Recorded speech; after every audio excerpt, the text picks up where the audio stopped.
To the Shiva institute of advance mobile laptop LCD LED repairing. आप देखेंगे यहाँ पे मेरे पास ब्रदर का एक प्रिंटर आया है जिसका मॉडल नंबर अगर देखेंगे QL800 है और ये लेज़र प्रिंटर लिखा हुआ है, लेवल प्रिंटर। और इसके अंदर देखिए मैंने यहाँ पे सप्लाई कनेक्ट कर दी है लेकिन ये पावर ऑन नहीं हो रहा है। ठीक है, तो ये पावर डेड है। तो जब भी आप किसी सप्लाई को यानी कि 220 को कनेक्ट करें तो हमेशा सीरीज में चेक करें। देखिए यहाँ पे मैंने सीरीज में 2 बल्ब भी लगा रखे हैं। यहाँ पे फिलहाल आपने एक बल्ब पे फोकस करना है। तो देखिए अगर मान लीजिए आपका कोई भी जैसे SMPS है या कोई भी अडेप्टर है, आपने डायरेक्ट लगा दिया और अंदर शॉर्टिंग हुई तो आपकी जो ऑफिस का MCB है वो ट्रिप हो जाएगी। तो इसलिए आपको हमेशा सीरीज में ही लगा के चेक करना है। फिलहाल ये तो कुछ भी नहीं हुआ, ना बल्ब जला ना हुआ, तो कोई दिक्कत नहीं है। तो सबसे पहले हम इसके बैक को खोलेंगे और देखेंगे इसके अंदर क्या प्रॉब्लम है। तो जितनी भी ये इलेक्ट्रॉनिक डिवाइस होती हैं जो AC से ऑपरेट होती हैं, इनके अंदर सबसे पहला जो कॉन्सेप्ट होता है वो AC टू DC कन्वर्जन होता है। ठीक है, तो हमने ये चेक करना है कि इसका ब्रिज रेक्टिफायर, इसका फ्यूज या जो इसका IGBT है वो ओके है कि नहीं है। तो ये देखिए यहाँ पे मैंने ढक्कन खोल लिया है। तो यहाँ पे मुझे 2 सेगमेंट देखने को मिल रहे हैं। एक मेरा जो आप देखेंगे यहाँ पे मैंने वायर लगाई है, तो वो वायर यहाँ से ये रेड और ब्लैक आ रही है। तो अभी खोल के देखेंगे, ये मेरा पावर कार्ड हो गया और ये मेरा लॉजिक कार्ड हो गया। ठीक है, तो सबसे पहले मैं इसका जो पावर कार्ड है उसको खोलूँगा क्योंकि यहाँ पे ये कंप्लीट पावर डेड है। तो देखिए जब मैं इसको खोलता हूँ यहाँ पे, तो इसके नीचे जो मुझे कार्ड मिल रहा है ये इसका सप्लाई वाला कार्ड है। देखेंगे यहाँ पे 220 वोल्ट देखेंगे यहाँ पे आ रही है और यहाँ पे इसका आउटपुट है। तो सबसे पहले देखेंगे यहाँ पे कैपेसिटर इसका लीक हो गया है और यहाँ पे जो देखने को मिल रहा है, वैसे कार्ड जला नहीं है, केवल मुझे कैपेसिटर दिख रहा है। लेकिन सबसे पहले मुझे इसके फ्यूज को चेक करना होगा और जो इसके डायोड लगे, देखेंगे यहाँ पे 4 डायोड लगे हैं, 2 डायोड ये लगे हैं, 2 डायोड ये लगे हैं। ये AC को DC में कन्वर्ट करते हैं और ये देखना है इनमें क्या क्या चीज़ खराब है। ठीक है, तो सबसे पहले मैं मल्टीमीटर को B पॉइंट पे रख लेता हूँ और फ्यूज को देखता हूँ। देखिए फ्यूज मेरा ओपन हो गया है। तो फ्यूज के साथ देखेंगे यहाँ पे डायोड शॉर्ट मिल रहा है एक, ये डायोड ठीक है।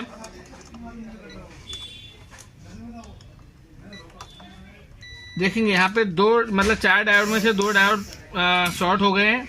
मैं आपको इस हैंड पे भी चेक करके दिखा सकता हूँ। देखेंगे ये इधर लगे हुए हैं, देखेंगे ये देख फुल शॉर्ट बीप आ रहा है, ये नहीं आ रहा।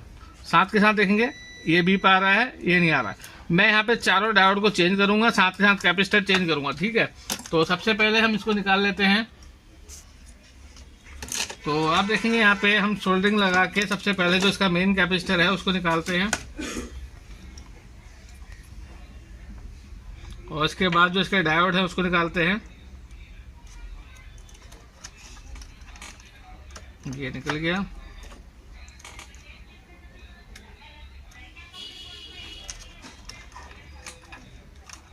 तो इसका AC टू DC जो कन्वर्जन है पहले उसको हमने चेक करना है कि वो ओके हुआ कि नहीं हुआ हमारा।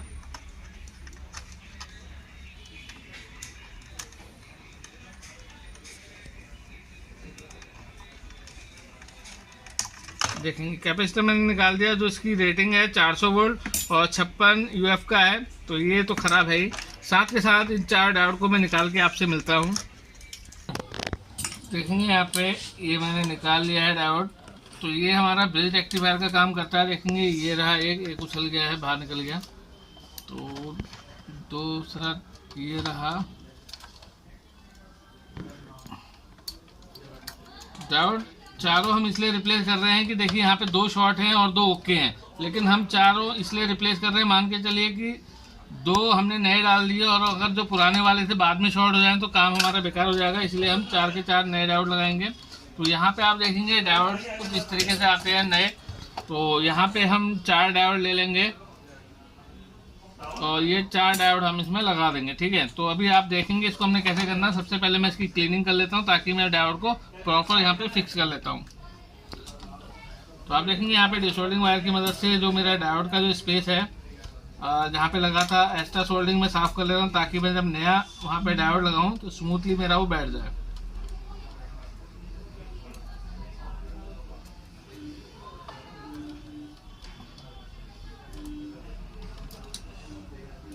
दो यहाँ से निकाल दिए और कहाँ गए, ये रहे।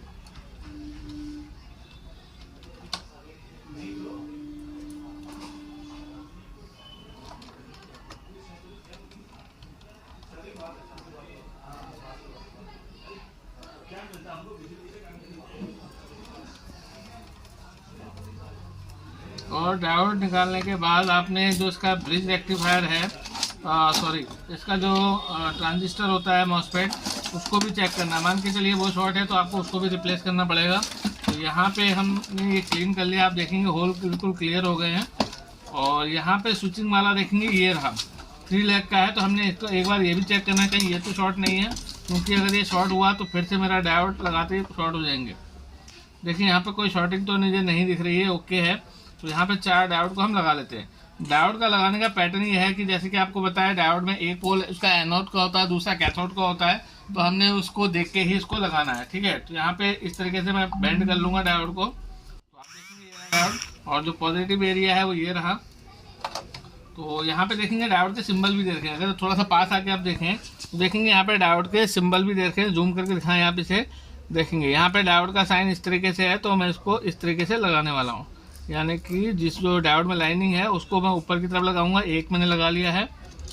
इसके बाद जो दूसरा है उसको दूसरी डायरेक्शन में लगाऊंगा, यानी कि नीचे की तरफ को। देखिए ये मैंने 2 डायोड लगा लिए हैं, और यहाँ पे डायरेक्शन ऊपर की तरफ को है तो ऊपर की तरफ को लगा लेते हैं।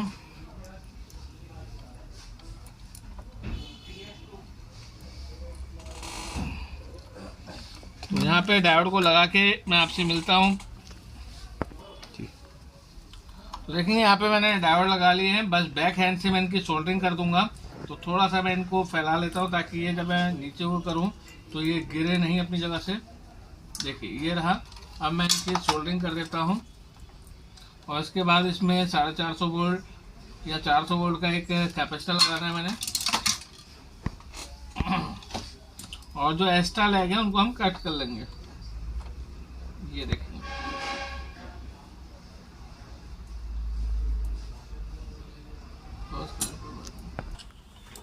तो देखेंगे यहाँ पे मेरा डायोड सोल्ड हो गया है। यहाँ पे मेरे को एक कैपेसिटर लगाना है।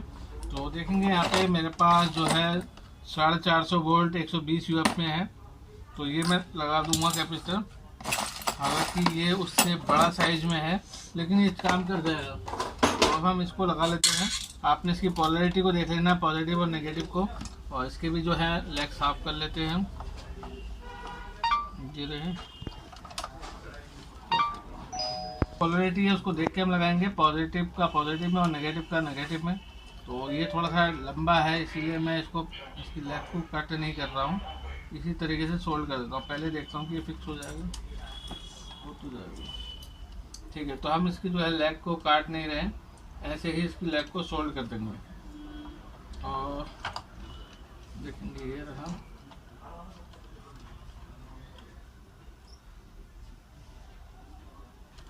ये लग गया है।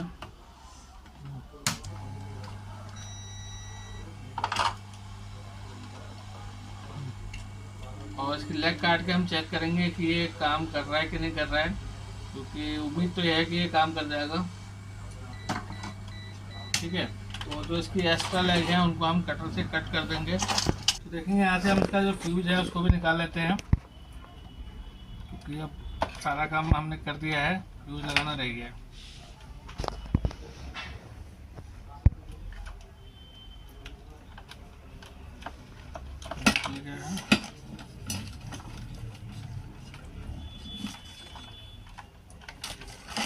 देखेंगे हम यहाँ पे नया फ्यूज लगा देंगे।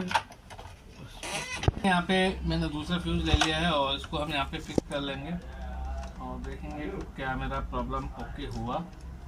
देखिए ये मैंने यहाँ लगा लिया है और इसको सोल्ड कर लेते हैं।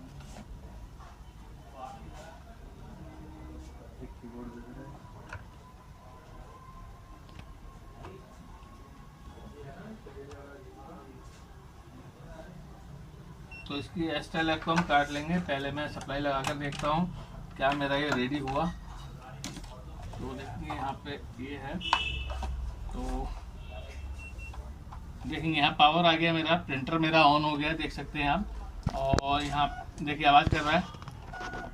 मैं इसमें पेपर लगा के भी आपको दिखाता हूँ। इसको ऑन कर लिया है, एक तरफ पेपर लगा लिया मैंने, यहाँ पे मेरे पास का था नहीं। तो आप देखेंगे यहाँ पे हमारे वर्क कर रहा, देखेंगे निकल रहा है, ये देखेंगे, ठीक है, क्योंकि ये इसका पेपर था नहीं। तो मैंने अलग से इसमें लगाया है। तो आपने देखा कितने ईजी वे में हमने इसको रिपेयर किया।